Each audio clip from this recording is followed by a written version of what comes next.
Tuhan itu di dalam doa Avenu Malkenu. Lalu kemudian kata anak itu sendiri diambil dari penglihatan Daniel.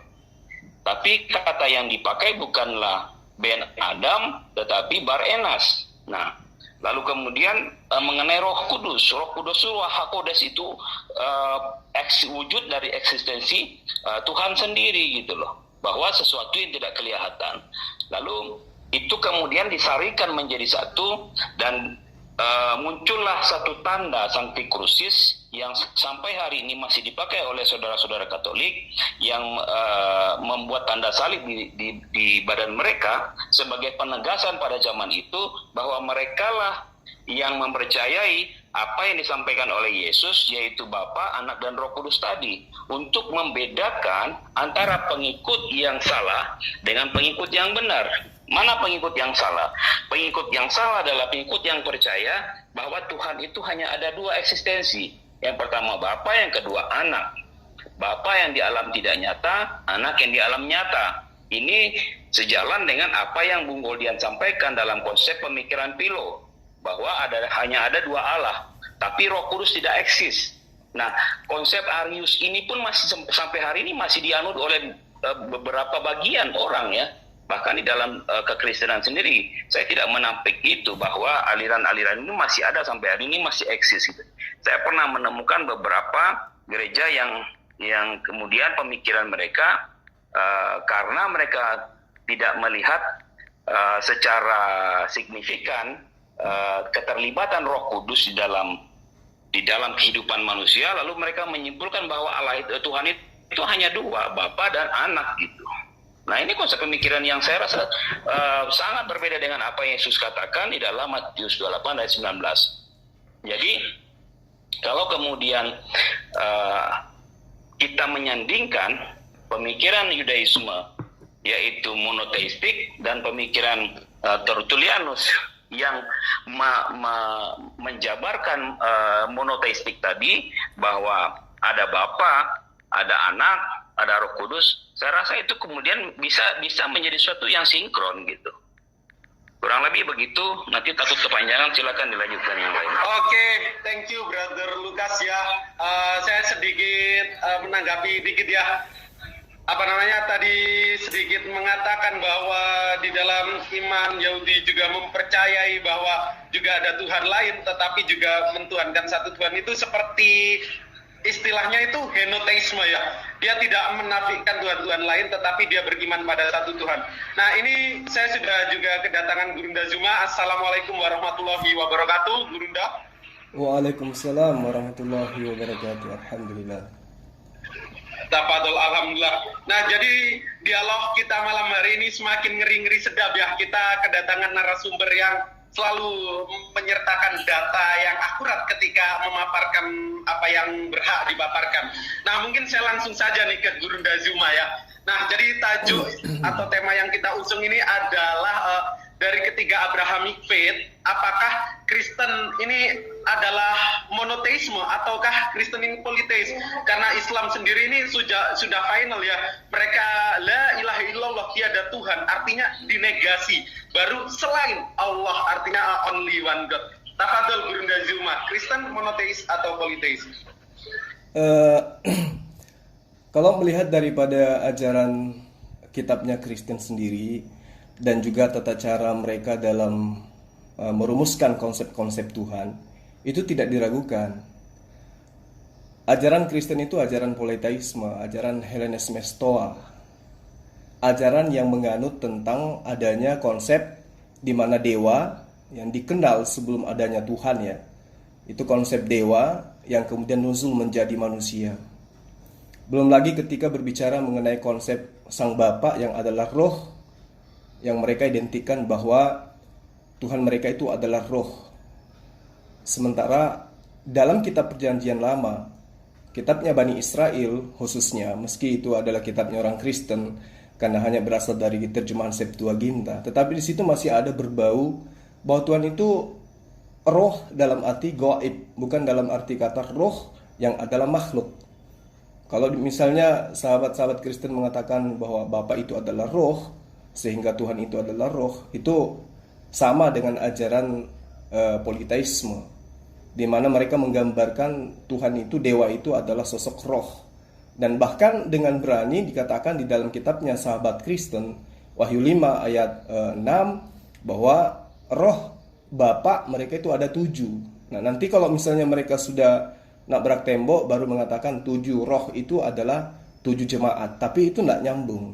Nah, kalau melihat daripada cerita yang ada di Pulau Patmos, penglihatan, yang dimaksud penglihatan di sini adalah ketajaman seorang insting seseorang maksud saya, untuk melihat dan memanifestasikan seperti apa Tuhan mereka itu. Dengan berani dia menggambarkan bahwa di situ ada sosok seperti hewan, bertanduk 7 dan bermata 7. Nah, ini dianut oleh siapa? Ini dulu. Kalau Kristen itu monoteisme, maka tentu mereka tidak akan berseberangan dengan Yudaisme. Mereka tidak akan mendudukkan sosok manusia yang adalah sembahan sebagai objek daripada penggambaran Tuhan itu sendiri yang nyusul menjadi makhluk. Itu nggak mungkin. Kenapa? Karena Yesus sendiri yang menjadi objek di sini, dia adalah penderita karena dia adalah orang-orang yang selalu dibawa namanya. Seakan-akan dia ini disetarakan. Bahkan dia ini adalah Tuhan itu sendiri. Itu tidak pernah mengajarkan konsep itu. Nah, kalau misalnya teman-teman Kristen mengatakan, oh tidak, di dalam kitab Kejadian ayat 1, Kejadian 1 ayat 26, di dalam apalagi itu dalil yang mereka sering gunakan, Matius 28 ayat 19, di situ jelas Yesus sudah mengajarkan Trinitas, padahal tidak sama sekali. Yesus tidak pernah mengajarkan Trinitas. Baptislah dalam nama Bapa, Anak dan Roh, itu bukan gambaran Trinitas. Sama sekali tidak. Lalu kemudian Kejadian 1 ayat 26 atau Kejadian 1 ayat 2 ayat 3, pada mulanya bumi belum berbentuk dan kosong, ya, Roh Allah melayang-layang, tapi dia lupa bahwa di situ juga ada samudra, di situ juga ada air. Nah, kenapa mereka tidak dijadikan sosok Tuhan juga? Sementara manusia itu bukan hanya dihidupkan dengan menggunakan roh. Manusia dihidupkan itu juga dengan air. Manusia tidak bisa hidup meski ada rohnya. Tanpa ada air, manusia tidak bisa hidup. Berarti kalau roh dijadikan sebagai esensi Tuhan, hakikat Tuhan, pribadi Tuhan, maka air harusnya sejatinya seperti itu. Apatah lagi ketika kita mencari dalil, di mana air diciptakan di dalam kitab suci? Tidak ada digambarkan. Dari kitab Kejadian tidak pernah Allah menciptakan air, itu tidak. Artinya, kalau hanya merujuk kepada roh Allah melayang-layang, ya itu kan kalau orang yang menggunakan original teks, pengertian daripada roh itu, di sini diartikan bahwa nafas atau digambarkan sebagai angin atau udara, ya, udara Allah. Artinya sama ketika kita mengatakan rumah Allah, bukan berarti rumah itu adalah Allah. Ruh Allah, udara Allah, bukan berarti udara itu atau ruh itu adalah Allah itu sendiri. Tidak. Nah, inilah yang kemudian saya ingin sampaikan bahwa ajaran Kristen itu, sekali lagi saya katakan, ajaran Kristen itu baru muncul setelah Yesus itu tidak ada. Yesus ketika dia datang mengajarkan kepada Bani Israel, la ilaha illallah. Tidak ada Tuhan selain Allah. Dan dia hakikatnya hanyalah sebagai utusan Allah. Nah, apa yang saya sampaikan ini, bahwa Yesus mengajarkan satu-satunya Allah yang benar itu adalah engkau. Pada saat Yesus mengatakan itu, dia mengatakan dan aku, ya, hanya sebagai utusanmu. Nah, apakah endingnya cuma di situ? Tidak. Beratus bahkan beribu ayat yang menerangkan Yesus sendiri dengan lisannya mengakui dia hanya utusan, dia hanya utusan, dia hanya utusan, dia hanya utusan. Dan tidak pernah sekalipun dia mengatakan bahwa dia adalah Bapa itu sendiri. Kalau dikatakan aku dan Bapa adalah satu, oh, jangan, tunggu dulu. Satu di sini dalam arti apa? Yesus menerangkan sendiri kok dalilnya. Aku datang bukan atas kehendakku sendiri. Itu sudah gagal kan? Kalau diartikan Yohanes 10 itu bahwa Yesus itu adalah Tuhan karena dia mengaku aku dan Bapa adalah satu, gagal di situ, digagalkan oleh pernyataan Yesus itu sendiri. Dalam Matius 8 misalnya, dia mengatakan jawab mereka kepada Yesus, Bapa kami ini adalah Abraham. Kata Yesus kepada orang-orang itu, apa dia katakan? Jikalau sekiranya kamu anak-anak Abraham, tentulah juga kamu mengerjakan pekerjaan yang dikerjakan oleh Abraham. Tetapi yang kamu kerjakan adalah berusaha membunuh aku. Aku seorang yang mengatakan kebenaran kepadamu. Aku seorang yang mengatakan kebenaran kepadamu. Yaitu kebenaran yang kudengarkan dari Allah. Berarti dia adalah penyampai firman. Bukan firman itu sendiri. Bukan Bapa itu sendiri. Tapi dia hanya penyampai firman. Kenapa? Karena dia mendengarkan apa yang didengarkan oleh Allah. Dia katakan pekerjaan yang demikian ini tidak dikerjakan oleh Abraham. Lalu dia katakan kemudian di ayat 41 ya, kalau nggak salah ya, dikatakan gini, kamu mengerjakan pekerjaan bapakmu sendiri. Lalu kemudian orang-orang berkata kepada Yesus pada waktu itu, kami tidak dilahirkan dari hasil zina, Bapak kami satu, yaitu Allah. Nah, lalu kemudian Yesus katakan apa kepada mereka? Jikalau Allah adalah Bapakmu, kamu akan mengasihi aku, sebab aku keluar, sebab aku datang dari Allah. Dan aku datang bukan atas kehendakku sendiri, melainkan Dia yang telah mengutus aku. Pertanyaan sederhananya, Yesus keluar dari Bapa, Yesus datang dari Bapa, Yesus datang dari Allah. Apakah yang datang dari Allah itu adalah Allah itu sendiri? Bagaimana matahari?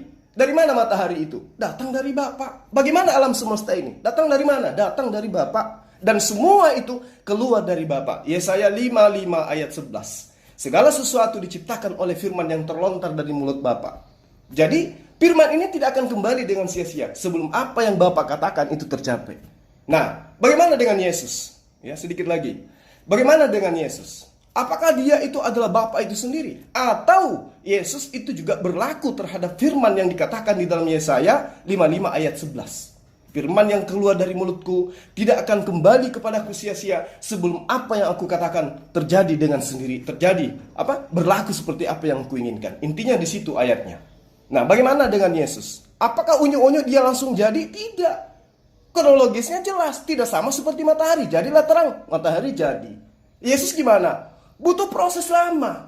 Gabriel datang ke Maria. Maria tidak percaya. Gabriel yakinkan, Allah yang mau kamu hamil, Roh Kudus akan menaungimu. Bagaimana mungkin aku hamil, aku tidak pernah disentuh oleh seorang laki-laki. Allah yang mau. Nah, itu firmannya.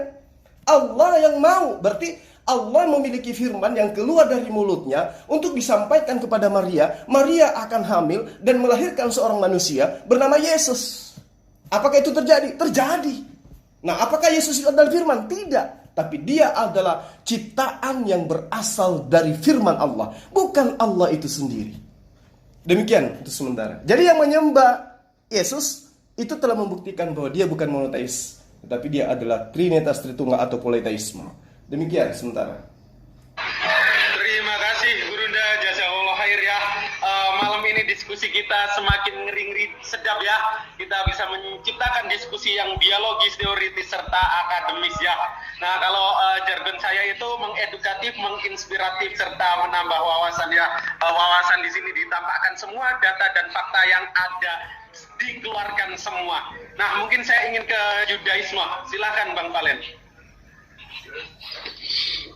Ya, jadi kalau membahas pada konteks tema malam ini udah cukup jelas gitu loh. Jadi sebelum kita jauh melangkah mengutip ayat-ayat di dalam kitab suci ya perlu diketahui gitu loh. Kenapa sih ada satu tema seperti ini gitu loh? Apakah monoteistik ataukah politeisme? Semua Kristen mempercayai ya 90% itu adalah Trinity gitu. Dan kalau kita kembali lagi seperti yang dijabarkan sama Pak Jody ya dari kalangan Triteos itu sudah benar. Seperti yang saya bilang sebelum Trinity itu ada, itu adanya Triados gitu. Dan ini orang-orang Kristen, para debater harus tahu dulu gitu. Jangan langsung kutip ayat bla bla itu nggak akan nyambung gitu. Jadi harus tahu dulu historical daripada Trinity. Bahkan kalau kita ngomongin Tritunggal mah banyak sekarang Tritunggal modern. Banyak sekali. Jadi kita harus tahu dulu ya, Triados pertama. Ini adalah salah satu skema yang belum ada teologinya. Jadi Triados ini belum ada skema teologinya gitu. Nah, lalu muncul Trinity dari mana? Tertullianus. Di sana Tertullianus menulis ya, tres personae una substantia discreti non separati. Jadi tres personae una substantia discreti non separati ini berbeda dengan Ulangan pasal 6 ayat 4. Semais Israel Adonai Eloheinu Adonai Echad. Dan ini juga berbeda ya. Tres personae una substantia discreti non separati, ini juga berbeda dengan Markus 12 ayat 29. Di sana dikatakan fayaan oto Yesua Arizona lechol hamitzvot. Ada kata hamitzvot ya. Perintah itu apa? Semua Israel Adonai Eloheinu Adonai Echad. Nah, kata Echad di situ kan ada Adonai, terus habis itu Echad. Ini cuma satu, nggak ada yang lain gitu loh. Sama halnya di dalam Bereshit pasal 1 ayat 1 di sana dikatakan Bereshit bara Elohim et semayim fi et haaretz. Ini juga satu. Kenapa bisa dibilang satu? Nah, bagi para kaum Trinitas perlu diketahui, harus tahu tata kaidah bahasa Ibrani. Jadi jangan ngasal ya. Sekali lagi jangan ngasal gitu loh. Kejadian pasal 1 ayat 1 itu bukan jamak. Kenapa? Karena di situ ada satu kata Bereshit bara. Ini tunggal, nggak ada lagi. Terus di depannya ada kata Elohim. Ini udah bentuk tunggal gitu loh. Bereshit bara Elohim ini udah tunggal. Cuma hanya ada satu Hashem yang menciptakan langit dan bumi. Kalau itu bentuknya jamak, kalimat itu tidak akan tertulis Bereshit bara Elohim, tetapi Bereshit barhu Elohim. Nah, jadi Bereshit bara dengan Bereshit barhu berbeda. Ini harus tahu dulu tata kaidah dari bahasa Ibrani atau Lashon HaKodesh, biar nggak salah kaprah. Terus kedua, ada kata roh Elohim. Nah, roh Elohim ini adalah apa ya? Ini adalah semangat gitu loh, semangat daripada Shem. Dan kalau kita kembali ya di dalam kitabnya orang Kristen Perjanjian Barat atau New Testament dalam bahasa Ibrani Alfred Akadasa, di sana ada 7 roh Allah. Jika engkau berkata bahwa 7 roh Allah itu adalah 7 jemaat, maka engkau harus konsisten di dalam Kejadian pasal 1 ayat 2 bahwa roh Allah itu adalah jemaat. Apa lu nggak gua bilang gila? Gila, iya kan? Di saat engkau menerangkan 7 roh Elohim, engkau berkata bahwa itu adalah 7 jemaat, tetapi ketika engkau menjelaskan roh Elohim yang ada di dalam Kejadian pasal 1 ayat 2 itu bukan jemaat, itu gila. Gitu. Kenapa? Karena nggak konsisten. Saya kembali lagi, kenapa sih konsep Trinitas ya kan dengan monoteistik itu berbeda? Jelas berbeda. Monoteistik cukup jelas, cuma hanya ada satu Allah gitu loh. Dan dia adalah Shem, sang pencipta, transenden, nggak bisa mati, nggak bisa dipukulin, nggak bisa diapapun. Jadi kalau jika ada Tuhan yang mati, itu bukan lagi transenden gitu loh. Itu Tuhan-Tuhanan kalau saya bilang. Jadi harus tahu dulu gitu loh.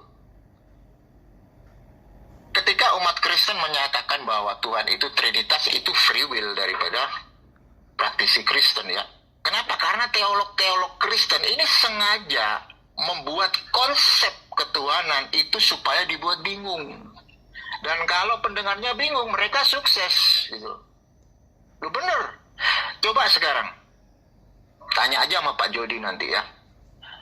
Orang Tritunggal modern nih dari gereja A, B, C, coba suruh nerangin konsep Tritunggal. Berbeda. Kemarin gua menyelidiki Tritunggal daripada Nabi Luga. Dia bilang sama saya, Tritunggal itu kayak gimana? Dia menjelaskan, ya memang ada Tritunggal, Bapa, Anak, dan Roh Kudus. Dan anak atau firman itu dibilangnya Bang Luga itu adalah cahaya. Terus gue bilang, nah kalau nggak ada anak gimana? Ya berarti Bapa gelap dong. Nah ini, kalau nggak ada anak, Bapa gelap-gelapan. Nah ini kan berbeda dengan tres personae una substantia discreti non separati. Beda. Belum lagi nanti gua dialog dengan para Tritunggal yang lain. Itu bisa beda. Mereka menerangkan Tritunggal bisa masuk ke dalam konteks sabellianisme. Ayo. Makanya para teolog-teolog Kristen di abad G. Samsu 234 orang oknum Roh Kudus itu aja belum dimasukkan loh. Yang ngemasukin oknum Roh Kudus itu aja nggak tahu asal muasalnya antara Arius dan Athanasius, nggak tahu. Tiba-tiba dimasukin gitu aja. Jadi mereka sukses gitu loh, membuat semua yang mendengarkan ajarannya menjadi bingung gitu. Gak bingung gimana coba? Ketika seseorang menerangkan apakah Tuhannya orang Kristen itu sama dengan Israel, sama. Lu sama dari mana? Moshe Rabbeinu tidak pernah menyembah Tuhan yang mati. Coba dari zaman Adam sampai Nehemia sampai Esra, sampai di dalam otoriter rabbinik, mereka nggak pernah menyembah Tuhan yang mati gitu. Dan ketika kekristenan muncul, ini berbeda konsep udah. Messianic Judaism, orang Yahudi yang berdarah Yahudi yang percaya Yesua itu cuma sebatas sebagai Mesias, tidak lebih. Kenapa? Kalau mereka mempercayai bahwa Jesus is God, itu udah masuk ke dalam idolatry, penyembahan berhala. Itu sangat bahaya. Kenapa? Karena Torah itu mewajibkan menghapuskan yang namanya penyembahan berhala. Dan itu sama konteksnya yang dilakukan oleh Nabi Muhammad. Nabi Muhammad itu menghapuskan semua penyembahan berhala di dalam Ka'bah. Jadi sebelum pra-Islam ada, itu kan banyak penyembahan berhala. Dan ketika Islam muncul di bawah pimpinan Nabi Muhammad menghapuskan semua penyembahan berhala.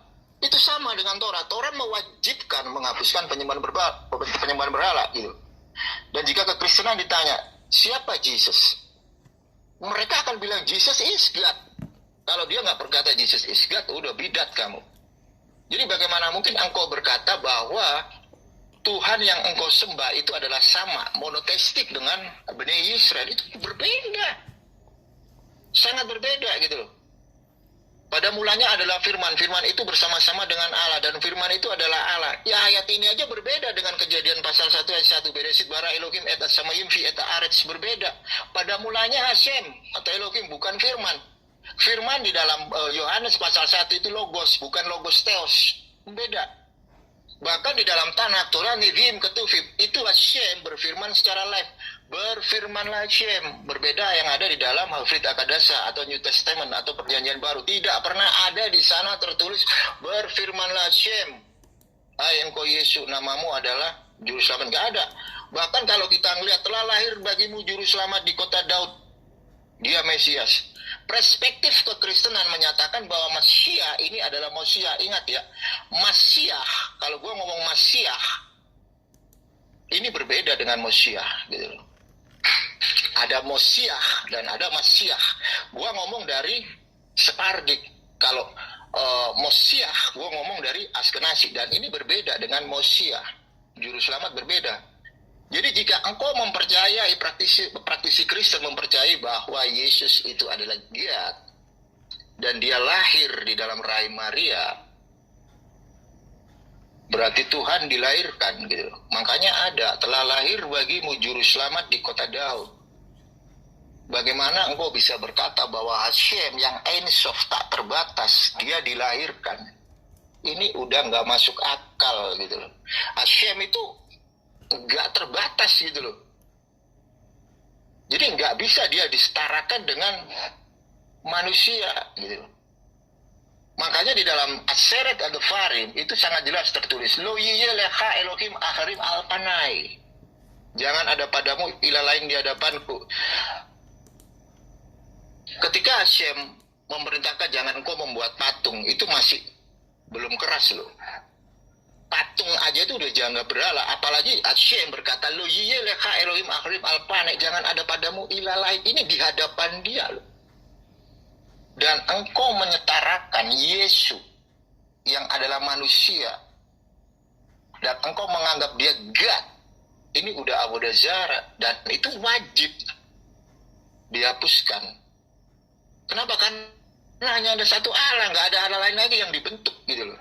Jadi bagaimana engkau bisa mengkais-kais apa yang ada di dalam Torah, Nevi'im, Ketuvim untuk menyatakan kebenaran Yesus sebagai God? Nggak pernah ada. Jadi majority Judaism tidak mengenal doktrin kekristenan. Kenapa? Karena itu adalah kesalahan. Manusia dituhankan. Oh, kesalahan banget itu. Dan saya kritisi lagi tadi yang dari praktisi Kristen mengambil dari kitab Zohar. Zohar itu adalah karya dari seorang Rasbi. Siapa Rasbi? Rasbi ini adalah Rabbi Simon Bar Yochai. Itu seringkali dipakai Kabbalah, itu nanti masuknya ke dalam ranah Sefirot. Sefirot itu ciptaan. Gitu, ciptaan. Jadi ada Hokmah, ada 10 itu ciptaan semua gitu.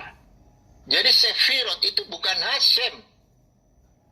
Ya, kalau bermain tentang Kabbalah harus tahu dulu, saya aja yang belajar bersama dengan Rabi. Itu tidak boleh saya menerangkan Kabbalah secara detail gitu. Saya nggak punya kewajiban, itu kita nggak dibolehin ngajar Kabbalah sampai detail. Kita cuma dikasih tahu kulitnya bahwa Sefirot itu adalah ciptaan, itu semua ciptaan, dan kita tidak boleh menyembah yang namanya Sefirot. Itu akan menyebabkan yang namanya Khilal Hashem. Dan satu lagi ya, saya setuju dengan apa yang diucapkan oleh Rabbi Yehuda Glick, calon presiden Israel pada saat ini. Beliau mengatakan, La ilaha illallah, itu sama dengan apa yang disembah oleh orang Judaism. Bahkan Qul huwallahu ahad, Allahu samad lam yalid lam yulad. Itu Rabbi Yehuda Glick mengatakan seperti itu, mengajak semua muslim di Indonesia, kita menyembah satu Tuhan yang sama. Mari kita promosikan Tuhan yang satu yang disembah oleh Abraham, Ishak, Yakub, Ismail. Itu yang layak disembah. Bukan Tuhan yang pernah mati dipukulin orang Romawi, ditusuk lambungnya. Itu Khilal Hashem. Oke, terima kasih Goldian. Oke, thank you Bang Valen ya. Wah, ini semakin mantap ya, semakin berapi. Tadi dipantik lalu apinya semakin berkobar diskusi kita. Nah, ini Lejos ini juga sudah gatel ingin mengantitesa pernyataan rekan-rekan di sini. Silakan Lejos. Setelah itu saya akan ke Bang Rahmana. Silakan. Oke, terima kasih. Sangat menarik diskusi kali ini. Poinnya banyak, jadi hampir lupa saya. Tapi saya ingin menanggapi yang dari Bang Zuma dulu ya. Jadi tadi Bang Zuma banyak memaparkan ya, apapun itu dipaparkan. Misalnya kalau ada sebuah ada beberapa hal yang disampaikan gitu ya. Tetapi di atasnya itu yang bisa mengcover gitu. Ada satu mengcover sebuah ayat katakan begini. Yesus katakan begini. Segala sesuatu yang Bapa punya adalah aku punya. Nah, dari perkataan yang simpel ini, apapun tadi yang dijelaskan oleh Bang Zuma dan lain sebagainya, asumsi atau lain sebagainya, dengan firman yang satu ini, segala sesuatu yang Bapa punya adalah aku punya, entahkah Yesus itu kecil, besar, dan lain sebagainya, itu sudah di-cover ya. Artinya kekuasaan yang Bapa punya, Yesus punya, gitu. Menciptakan, Yesus bisa, gitu kan. Jadi, ini yang saya akan sampaikan untuk meng-counter dari apapun yang disampaikan oleh teman-teman ya tentang Yesus. Yesus yang matilah, dipukulin atau apapun sebagainya, tertutup oleh satu ayat yang simpel ini. Segala sesuatu yang Bapa punya adalah aku punya ya. Itu sangat simpel di dalam Yohanes 16 ayat 15 ya, kalau mau dicatat. Nah, kita kan orang Kristen ini kan berdiri di atas satu kenyataan ya, bukti gitu ya. Memang kemarin di dalam HMC dikatakan orang Kristen banyak asumsi ya. Apa yang dahulu merupakan bukti ya di abad pertama tentang Yesus bangkit itu sekarang oleh teman-teman Muslim disebut asumsi gitu ya. Nah, kalau kita pikirkan kenapa para murid-murid Yesus yang dulunya kabur, pengecut, mau mati demi iman mereka karena mereka melihat bukti itu gitu, melihat bukti bahwa Yesus bangkit gitu. Karena memang semua pengharapan kami, semua iman kami itu didasarkan satu bukti bahwa Yesus itu bangkit gitu. Nah, nanti saya ingin tanyakan juga apa dasar yang mendasari imam Muslim.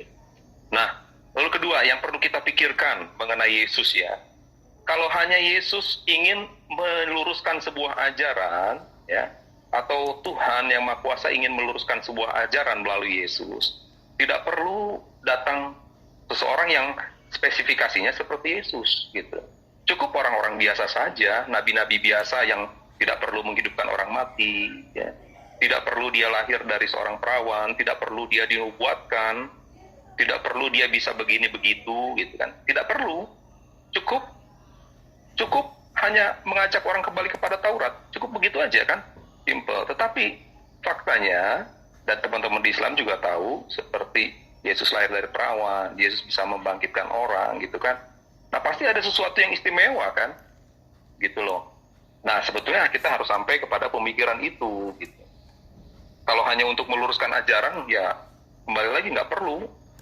Hal-hal yang heboh itu nggak perlu. Cukup dia bawa Taurah, kembalilah kepada Taurah gitu. Itu seperti itu. Gitu.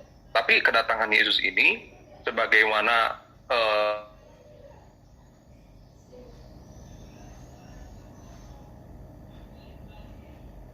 jatuh ke dalam dosa gitu, sudah dibuatkan. Jadi itu yang perlu kita garis bawahi. Nah, lalu kalau teman-teman Yahudi ya, aliran Yahudi ingin melihat Yesus ya, atau bahkan Roh Kudus, harus berpikir kembali kepada alfabet Ibrani ya, Alef, Bet, dan Gimel gitu ya. Kenapa Alef itu tidak bersuara ya, konsonan tapi tidak disuarakan.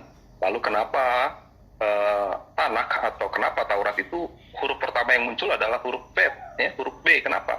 Gitu. Karena di dalam Kabbalah sendiri huruf B itu mengandung dualisme, ya, mengandung mengandung sesuatu yang paradoks, gitu. Allah Bapa memang dinyatakan melalui anaknya Bet, gitu ya. Karena Bet itu adalah bait Allah. Bet itu artinya rumah, ya kan? Bait kan rumah. Nah, yang kami yakini juga adalah Yesus itu menyatakan dirinya ketika Yesus katakan, rubuhkan bait Allah itu. Ya. Dalam 3 hari aku akan membangunnya. Dia kan berkata tentang dirinya sebagai bait Allah.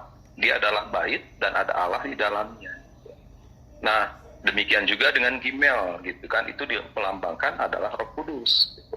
Jadi bukan sebuah kebetulan bahwa huruf-huruf alfabet itu di dalam Tanakh itu tertulis seperti itu. Bahkan saya sering sampaikan, dalam Bereshit sendiri pun itu kata awal dari Tanakh ya, kata awal itu kalau kita baca dari huruf piktografnya ya, itu di belakangnya huruf T-nya itu Bereshit itu adalah lambang salib ya.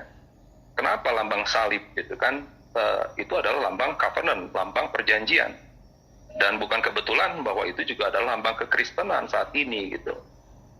Nah, jadi kita ajaran Kristen kalau mau jujur, kita menyertakan Tanakh atau menyertakan perjanjian lama gitu. Kalau teman-teman Muslim juga mau jujur, harusnya Tanakh itu atau perjanjian lama itu atau kalau kami sebut perjanjian lama harusnya dimasukkan juga dalam Al-Quran supaya bisa lengkap pengetahuan teman-teman Muslim gitu. Jadi jangan sepotong-sepotong gitu. Seperti kami apa adanya tertulis semuanya. Nah, itu dari kami, bro. Jadi intinya tadi ingin saya sampaikan bro, tentang dia spesifikasi sebentar, saya mau gitu. mengkanter kata Bereshit ini dulu ya. Oke, silakan Bang Valendia. Tadi menarik ya. Saya rasa juga ini cocokmologi ya. Silakan. Oke ya, kita tahu loh kata Bereshit. Gue ngerti ya. Tapi sebelumnya gini dulu. Literatur Yahudi menyatakan bahwa dunia diciptakan untuk Masyiah. Gitu. Ingat konsep Masyiah di dalam Judaism itu ada Masyiah ben Yosef dan Masyiah ben David. Masyiah ben Yosef dari suku Efraim dan Masyiah ben David dari suku Yehuda. Kata Bereshit saya kasih tahu Pak. Ini jangan dipropaganda ya, kalau saya ngomong jangan dipropaganda ya. Kita tidak mempercayai Yesus sebagai Masyiah karena dia adalah Mesias yang gagal ya. Bereshit itu ada kata bar. Bar itu anak Pak. Dan itu gendernya laki-laki. Masyiah memang laki-laki gendernya. Dan ada kata ros di sana. Ros itu kepala. Terus Bapak mengatakan bahwa huruf terakhir dari konsonan Lasona Kodes itu adalah taf yang membentuk huruf salib. Ini ngaco gitu. Kenapa saya bilang gabrul ya? Salib di dalam tradisi Yahudi itu tidak dikenal gitu loh. Itu adalah tradisi dari pagan. Mesir ada salib, Romawi ada salib. Jadi tidak pernah ada jika Bapak mengandalkan salah satu konsonan Hebrew di dalam kata Bereshit itu nggak nyambung kepada Yesus gitu loh. Apalagi Anda berkata, Yesus berkata dia adalah bait suci, bait Hakmidas, dan dia akan membangun dalam 3 hari. Ini udah berapa tahun Pak? Buktinya mana? Bait suci itu dibangun dalam 3 hari. Nggak ada sampai sekarang. Bahkan Yesus aja ketika dia naik ke Semayim, nggak ada kedamaian. Yang ada mah perang. Buktinya sekarang mah Palestina sama Israel masih perang. Jadi membawa kedamaian dari mana gitu loh. Makanya ada kualifikasi dari seorang Mesia, baik itu Mesia ben Yosef dan Mesia ben David. Itu salah satunya membawa semua manusia ke dalam era perdamaian gitu. Yang ada Yesus datang, dia lahir, Israel dijajah Roma. Yesus umur 12 tahun, Israel dijajah. Sampai Yesus gede, nggak tahu asal-usulnya, tiba-tiba dipanggil Rabi, sekalipun semikhanya nggak ada, ya kan? Semikhanya nggak ada. Israel masih dijajah Romawi. Bahkan ketika Yesus disalib, sekalipun itu nggak ada kisahnya juga ya, Israel masih dijajah sama Romawi. Bahkan Yesus bangkit ya, Tuhan makan ikan goreng adalah satu hal yang paling konyol yang pernah saya temui di dalam perspektif Judaism. Ada saya makan ikan goreng, ini konyol. Maaf Bang Palen, tadi bar itu artinya apa? Bang Palen, bar itu tadi artinya apa? Bar Tadi, itu adalah anak laki. Nah, itu Makanya Yesus anak laki kan? Loh iya, itu free will kamu gitu loh. Kalau lu mau menyatakan bahwa Yesus itu adalah Mesias, itu adalah perspektif Kristen. Saya bisa mengkritisi kok kalau Yesus itu bukan Mesias. Iya kan? Bereshit bara itu tadi Bang. Kan? Iya, tapi Bereshit ada baranya propaganda sendiri juga gitu. anak laki. Iya, anak laki-laki Mesias. Tapi apakah Yesus itu dari suku Yehuda? Orang dia adopsi kok. Apakah Yosef dan Miriam itu melakukan konsep yang namanya basar echad ketika dia udah nisuin dan kidusin di bawah upang? Enggak kan? Saya kasih contoh, seorang Kohen Hagadol, dia boleh mengadopsi seorang anak ya. Ini boleh, tetapi anak itu nggak bisa jadi Kohen Hagadol. Bahkan silsilah di dalam tulisan Matius dan Lukas, perihal silsilah Yesus saja error. Matius menghilangkan 3 nama raja besar, itu bisa Anda cek di dalam kitab Devrei Yamim atau Tawarik. Bagaimana mungkin engkau bisa berkata bahwa Yesus itu adalah suku dari Yehuda, keturunan dari Raja David? Nggak pernah ada ya. Bahkan kalian sering mengutip di dalam Yesaya pasal 9 ayat 5. Itu pun terjemahan dari LAI korup. Makanya perlu diperhatikan dulu, salah satu kualifikasi daripada Mesia itu membawa semua manusia dalam era perdamaian. Gimana Yesus bisa membawa perdamaian? Ketika praktisi Kristen ditanya, itu pengikutnya itu dalam hatinya akan membawa era kedamaian. Membawa kedamaian dari mana? Yuk lihat bagaimana Crusader, Holocaust. Berapa banyak orang-orang Bani Israel dibantai sampai melakukan konteks yang namanya Kiddush Hashem. Disuruh mempercayai Kristen, tapi Kristen tidak, tetapi Bani Israel nggak mau. Bagaimana zaman Rabbi Akiva, bagaimana zaman dari Makabe, bagaimana kalian Bani Edom mencuri semua benda yang ada di dalam Beit Aqmidas. Dan engkau berkata, inilah Kristen, agama yang penuh kasih karunia. Kasih karunia dari mana gitu? Sejarah kekristenan kalian cukup kelam. Bahkan seorang tokoh sentral dari Katolik yaitu Paus meminta maaf atas kejadian Crusader. Kalau lu bilang agama lu berdiri dari ajaran kasih karunia, itu bullshit. Bagaimana Crusader? Bagaimana Konstantin? Oke, Bang Palen, mungkin agak menyimpang ya. Ya, saya tadi Oke. mengklarifikasi itu. Oke. Ya, itu biasa ya, penyimpangan dalam dialog karena suatu kebakaran atau dipantik oleh seseorang. Nah, kita juga sudah kedatangan Bang Triun Slayer nih, dari namanya aja jarang ya. Assalamualaikum Bang Triun Slayer. Di mute Bang Triun. Halo Bang Triun.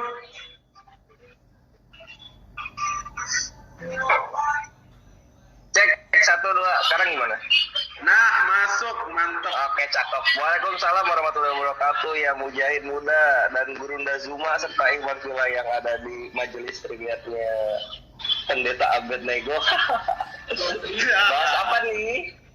Bahas dari ketiga Abrahamic Faith, manakah yang politeis ya? Ini mengerucut ke Kristenan ya, karena di sini juga ada Pak Triteos ya. Pak Triteos ini Kristen tapi Triteos gitu, malah seolah-olah menunjukkan beliau ini politeis. Ya betul, memang politeis. Oh, betul, politeis. Waduh, cakep. Terus mungkin saya siapa kasih Tuhan tertingginya siapa? Oh ini saya ini. Enggak, Tuhan tertingginya siapa? Oh iya Allah Bapak. Oh, Allah Bapa Tuhan tertinggi. Oke. Oke, sahabat sabar dulu Pak Triteos dan Bang Trin Slayer. Nah, ini mungkin saya kasih ke Bang Rahmana Raja dulu. Sudah dari tadi, silakan Bang Rahmana. Ya, terima kasih atas waktunya. Jadi di sini mungkin kita bahas mengenai ketuhanan ya. Saya sangat-sangat mengagumkan kepada saudara-saudara kita yang Kristen, sangat-sangat memperjuangkan ketuhanan Yesus.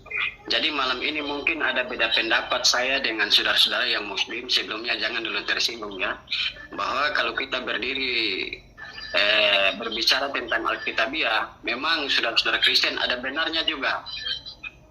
Yesus memang jadi Tuhan bagi mereka. Tetapi jabatan Yesus sebagai Tuhan itu sama dengan siapa Musa. Ketika di Perjanjian Lama, waktu Allah memerintahkan Musa untuk pergi menakluki Firaun, di situ Allah berfirman, "Hai Musa, lihatlah aku telah menjadikan engkau bagaikan Tuhannya Firaun," kata lain Allahnya Firaun, "dan Harun abangmu menjadi nabimu."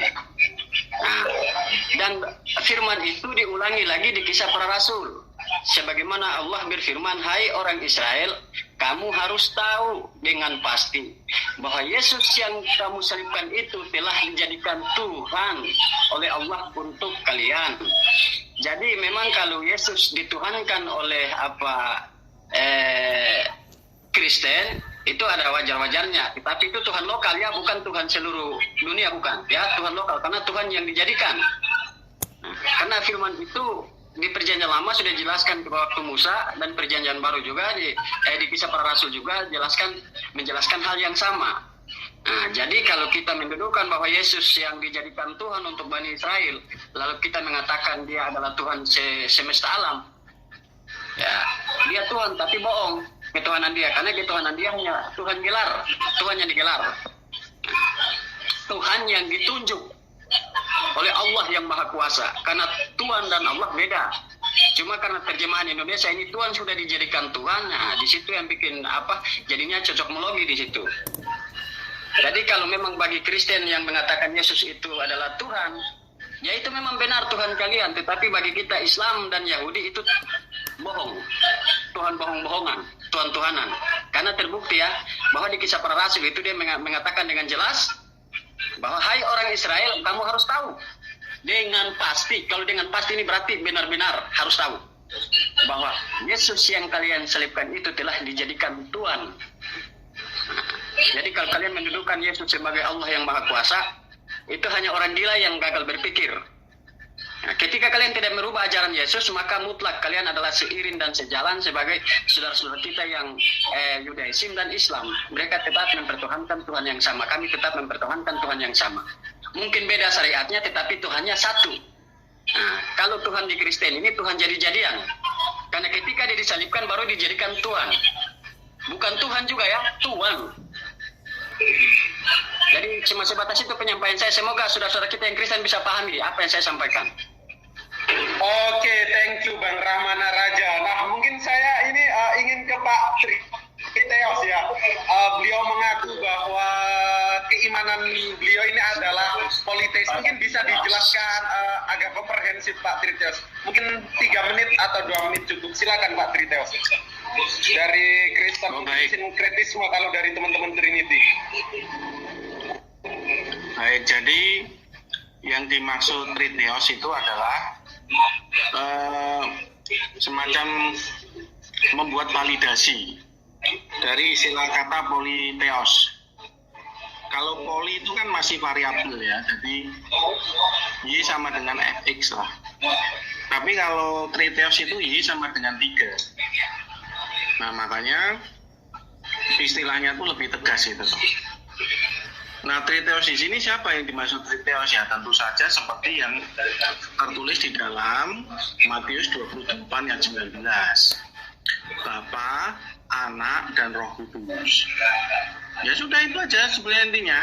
Nah, cuman begini, bedanya dengan saya dengan orang lain ya. Saya melihat tertulis seperti itu ya sudah seperti itu. Jadi nggak usah dipikir berat-berat. Ada Bapa, ada Anak, ada Roh Kudus. 1 tambah 1 tambah 1 3. Triteos. Udah gitu aja. Gitu aja Bro Galdian. Makasih. Oke, thank you. Mungkin saya langsung ke Bang Drun Slayer ini. Mungkin kelihatannya Gatal ingin menanggapi statement dari Pak Yudi kalau saya tidak salah, Triteos.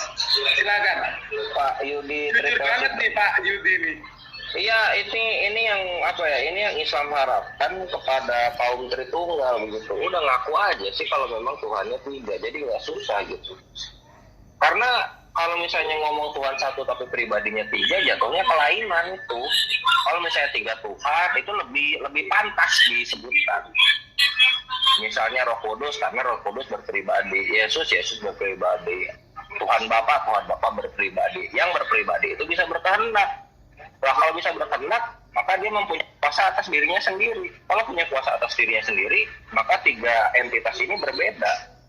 Udah bukan apa ya, pribadi dalam satu badan, udah pribadi dalam badan-badan yang berbeda. Nah ini bagus ini Pak Triteos ini. Sekarang tinggal Tritunggal mau ikut nggak menjadi Triteos kan gitu. Karena dalam salah satu buku siapa ya yang ngomong tuh lupa. Tritunggal ini kalau menjelaskan, kita kasih aja 20 menit dalam menjelaskan keimanan. Nanti ujung-ujungnya jatuhnya kalau enggak oneness atau modalis, ya Triteos. Nah ujung-ujungnya cuma 2 itu gitu. Dia nggak akan bisa berdiri konsisten dalam menjelaskan. Gitu. Jadi ya yang modalis itu udah solid, Triteos itu udah solid soal konsepnya. Nah Tritunggal ringkih. Gitu loh. Akhirnya kita punya padanannya gini, kita menemukan Triteos ini kocak juga nih. Ya itu dulu paling. Semangat, semoga makin berkembang Triteos di kekristenan. Bro, siapa namanya nih kalau boleh kenal? Bro Jody. Oke Bro Jody. Ya, semangat, semoga berkembang gereja 3 Tuhan ya. Wong Solo ini Bro Jody, mantap. Mungkin saya kasih ke Gurunda Zuma ini. Iya, mantap. Wong Solo makanannya sedap-sedap dan ngeri-ngeri sedap diskusi kita malam ini. Tapadol Gurunda. Terima kasih ya Dinda. Jadi tadi siapa tuh Bang Jose ya yang mengatakan bahwa dia seakan-akan meruntuhkan semua pernyataan saya dengan satu dalil yang mengatakan bahwa Yesus berkata di dalam Yohanes 16 ayat 15 kalau nggak salah, di mana Yesus mengatakan bahwa segala yang Bapa punya adalah aku punya. Nah, itu klaimnya Yesus. Tetapi tidak ada pernyataan bahwa segala yang ada pada kuasa Allah itu juga adalah kuasa Yesus. Itu poinnya. Terus kemudian Yesus tidak pernah mengaku bahwa dirinya itu adalah Allah itu sendiri. Nah, di dalil Yohanes 16 ayat 15 ini itu dibantah. Siapa yang membantah pernyataan Jose?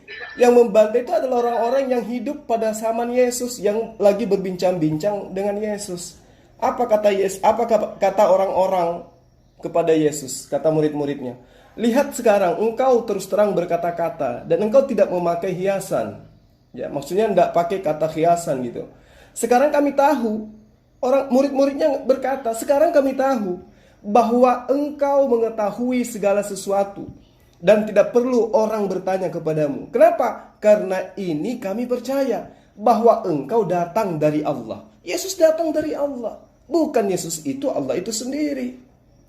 Nah, kalau Anda mengatakan bahwa yang datang dari Allah itu adalah Allah itu sendiri, lalu bagaimana dengan Yohanes 8 ayat 47? Barang siapa yang berasal dari Allah, ia mendengarkan firman Allah. Abraham mendengarkan firman Allah, berarti dia berasal dari Allah. Dia datang dari Allah.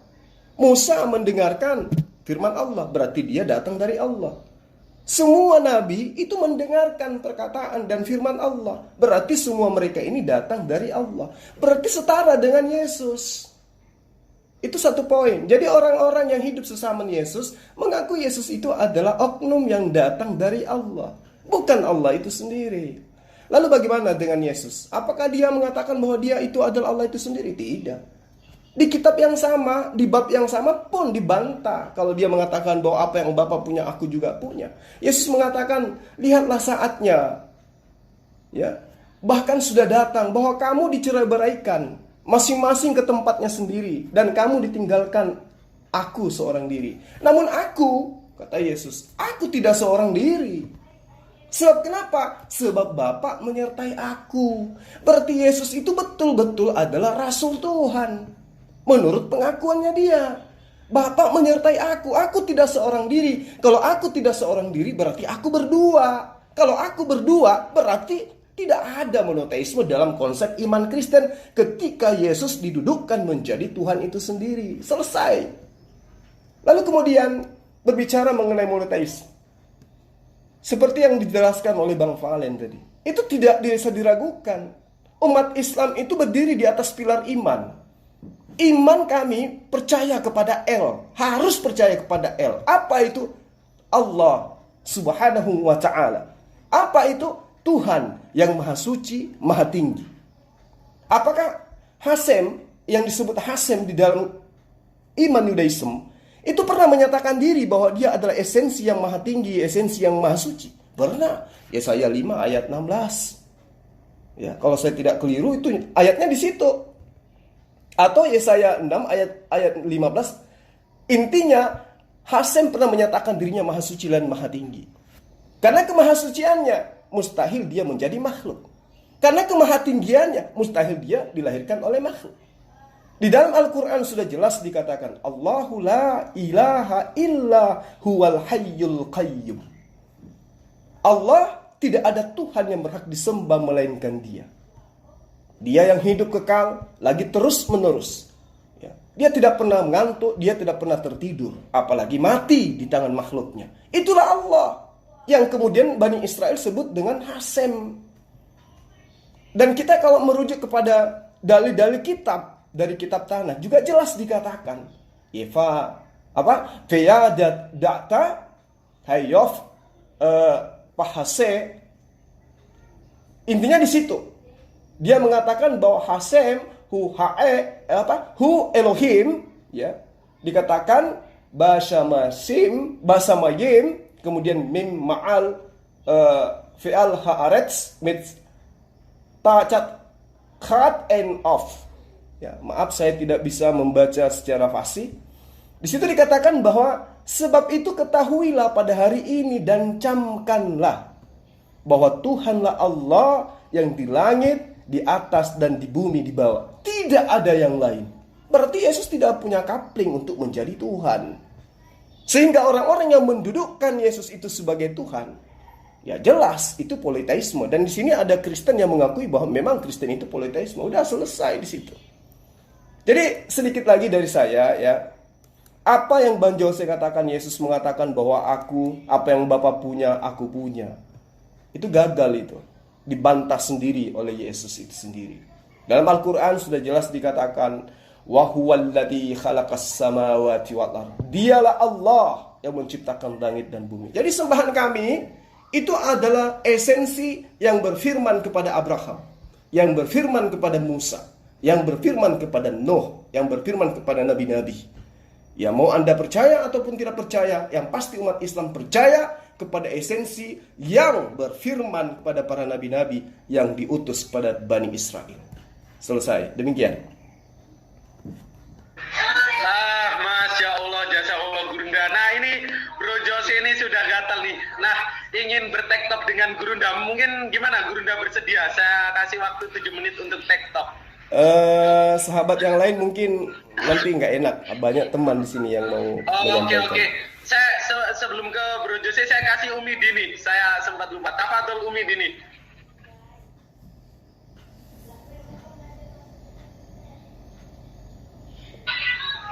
Halo Umi Dini, jauh dari perangkat mungkin.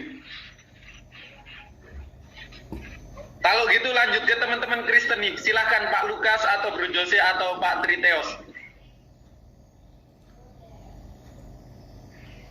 Ya, kalau tidak ada yang mau tanggapi, saya menanggapi untuk yang statement terakhir ini, Bung Golian ya, karena... Halo, Golian, tes. Oh iya, sabar Pak Lukas, silakan Umi. Ada malam hari ini yang kita bahas saat ini adalah tentang monoteistik ya. Terkadang ada kerancuan yang sering kita dengar dari teman-teman Kristen bahwa mereka juga mengklaim kita juga katanya monoteistik atau kita juga tauhid karena kami umat Kristen menyembah satu Tuhan begitu. Nah, saat kita tanya kenapa menyembah satu Tuhan tapi masih mentuhankan Yesus, ya mereka mengatakan karena yang dimaksud dengan Bapa yang mereka sembah itu adalah Yesus itu sendiri. Nah begitu tuh, itu sudah sangat jelas ya keyakinan dari kekristenan itu tentang Tuhanan Yesus seperti itu. Bagi kita umat Muslim sudah sangat jelas kalau berbicara tentang monoteistik atau ketauhidan itu sudah lengkap terjawab di dalam Quran surat Al-Ikhlas begitu kan. Begitu pula dengan Judaism mungkin dengan Shema Yisrael, Adonai Elohim, Adonai Ehad itu sudah jelas. Tidak ada sesembahan yang lain selain daripada Allah Subhanahu wa Ta'ala atau mungkin Judaism bilang Hashem ya. Nah ini pasti umat Kristen sendiri sudah sangat bosan ya jika mendengar perkataan-perkataan Yesus itu bukanlah Tuhan. Dan repotnya lagi nih, sebagus apapun usaha umat Kristen ini untuk meyakinkan terutama kepada umat Muslim bahwa Yesus adalah Tuhan, selalu saja kandas gitu. Meskipun cuma dihadapkan kepada ayat-ayat yang justru berasal dari kitab mereka sendiri, apalagi jika diharuskan dengan ayat-ayat pada Al-Quran. Tidak heran jika umat Kristen dari mulai penginjil, misionaris, pendeta, pastor, uskup, kardinal, bahkan sampai Paulus pun bila sudah mati akal dalam debat untuk menjelaskan eksistensi ketuhanannya, itu pasti mereka akan selalu mentok pada kata untuk mau lakum dinukum waliyadin lah ya. Untukmu agama, untukku agamaku, jadi nggak usah usil dengan keyakinan orang. Nah itu. Sementara dari pihak umat Muslim sendiri tidak suka loh melihat para penginjil ini yang dimana selalu saja main belakang dengan cara diam-diam berusaha memurtadkan kaum duafa ya, kaum duafa Muslim dengan berbagai tipu daya. Itu sangat bikin umat Muslim tentu saja tidak melihat nasihat-nasihat yang ada di dalam Alkitabnya. Bagaimana mungkin umat Islam ini akan mendiamkan apalagi sampai mendukung praktek-praktek kotor para penginjil ini yang tidak pernah berhenti berusaha mengkristenisasi umat Islam yang pada dasarnya sudah lebih dulu mapan dalam beragama. Lain halnya bila praktek-praktek yang mereka lakukan itu dilakukan di tengah-tengah kaum yang masih belum mengenal Tuhan, atau jika ajaran Kristen sendiri terbukti benar lah dibanding dengan agama-agama yang sudah terlebih dahulu dipeluk ya, oleh kaum yang ingin mereka murtadkan, itu tidak jadi masalah. Nyatanya seperti yang sudah Umi singgung tadi, para rohaniawan gereja ya terutama ya, tidak ada yang bisa dengan jelas bahkan kelimpungan jika sudah didesak untuk menjelaskan keimanan mereka yang sudah menyangkut dengan konsep ketuhanan Yesus begitu. Nah ini yang menyebabkan kenapa sebagian dari umat Muslim terdorong gitu ya untuk mempelajari kitab-kitab Kristen guna untuk mengetahui segala ketidakbenaran ajaran Kristen itu sendiri. Nah, jadi jangan teman-teman Kristen jangan protes seandainya kenapa sih umat Islam terlalu merecoki gitu kan Bible. Nah itu berangkat dari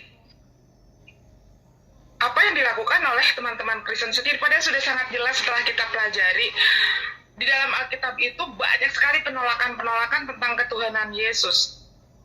Ya, misalkan di Yohanes pasal 20 ayat 17, Yesus mengatakan dirinya bukan Tuhan, aku akan pergi kepada Bapakku dan Bapakmu, Allahku dan Allahmu.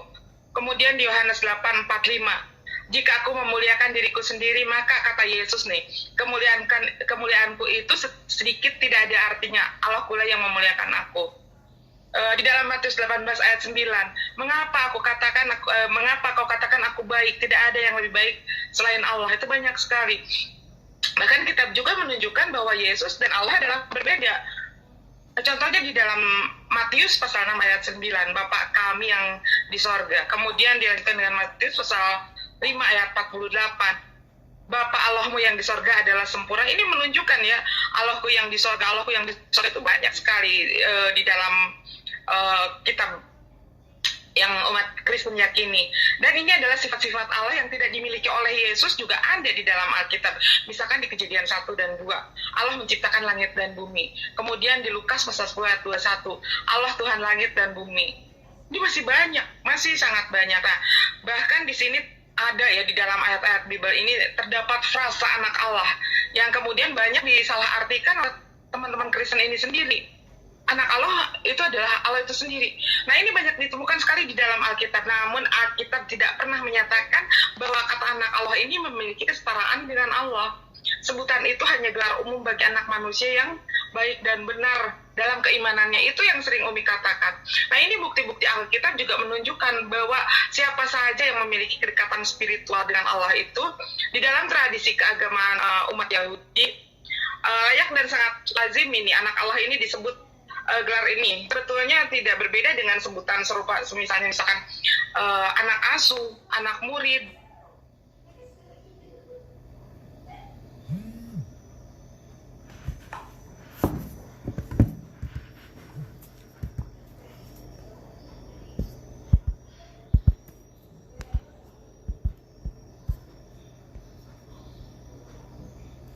Oke, sahabat-sahabat sekalian, kita akhiri debat kita pada malam hari ini ya. Saya tadinya pamit melalui chat group disebabkan karena saya melihat pemateri dari Kristennya juga tidak memberikan perlawanan yang berarti ya, dan juga saya kasihan karena di situ ada Bang Valen ya, dia adalah praktisi Yudaism ya, tentu lebih paham Bible, lebih paham Torah daripada Kristen itu sendiri ya. Karena itulah kemudian saya berharap bahwa materi ini bisa kita jadikan sebagai pelajaran yang berharga, bahwa Yudaism mengakui Allah Subhanahu wa taala itu adalah satu-satunya Tuhan pencipta alam semesta, dan hanya Kristenlah yang menjadikan Yesus yang adalah ciptaan Allah itu sebagai Tuhan. Dan nyata pada debat pada malam hari ini ada yang dari Kristen mengaku bahwa Kristen itu memang politeisme. Politeisme artinya menyembah terhadap banyak dewa atau banyak Tuhan. Saya kira demikian para sahabat-sahabat sekalian. Terima kasih atas perhatiannya. Mohon maaf atas segala kekurangan. Wabillahi taufiq wal hidayah. Assalamualaikum warahmatullahi wabarakatuh. Salam satu Tuhan.